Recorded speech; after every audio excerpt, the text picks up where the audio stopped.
Risotto is one of those things that takes a little time to cook. You've got to nurture it, you've got to constantly stir it, but I'm going to show you a little cheats way using this multi-cook and stir. Now I'm going to start by frying some onions. So in here I'll add some extra virgin olive oil. We want about a tablespoon of olive oil in here. You can see that there's a paddle, so the paddle is going to act as our spoon, our wooden spoon. So it's going to make us the most glorious, silky, smooth risotto. It's also going to mix these onions. So onions in first. This is one onion finely chopped. And some garlic. With the garlic, finely chop it. Gather it up.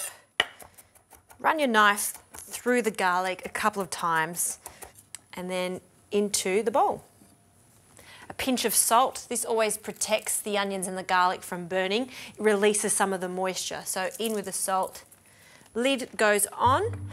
And I'm going to set this to crust and fry so it starts to saute the onions. We just want them to become soft, not golden in colour.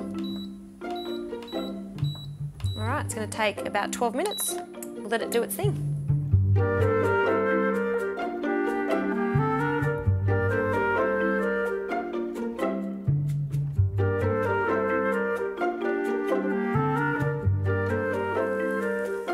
Wonderful, the onions have softened.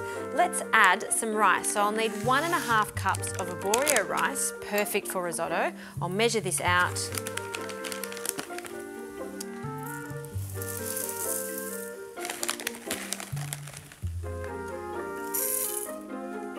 And pumpkin, I've just diced the pumpkin. We need 700 grams of pumpkin.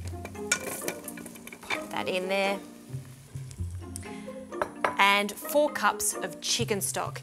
If you want to make this 100% vegetarian, just use vegetable stock.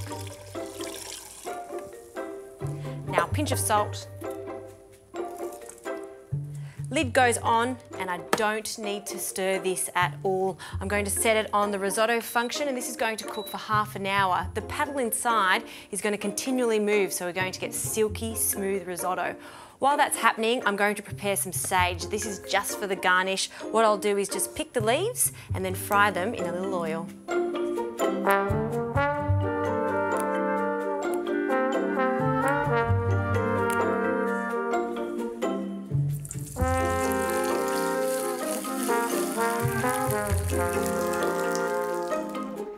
The risotto has been cooking for half an hour, and the moment of truth, let's open up. Dun, dun, dun. Looks fantastic. Now with risotto, it's very traditional to add some butter and parmesan, but instead of mixing it through this, I like to do this by hand, just to gently fold it through. So I'll take this spheric bowl out, and the paddle has done its job. And now I'll add the butter, a few knobs of butter. I'll add 2. Along with a generous handful of freshly grated parmesan, a little extra for good luck. And because this bowl is hot, just use a tea towel. Look how delicious that looks. Now just gently fold that through so we're not breaking up too much of the pumpkin, but I do love how some of it has broken up and coloured our risotto.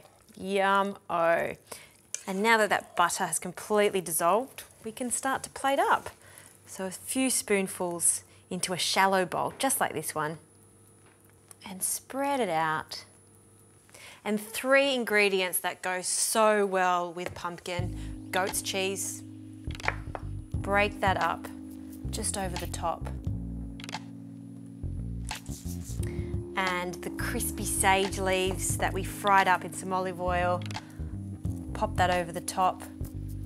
And we need a textural component to this, so some walnuts. The walnuts will just break up, you don't need to chop them, over the top.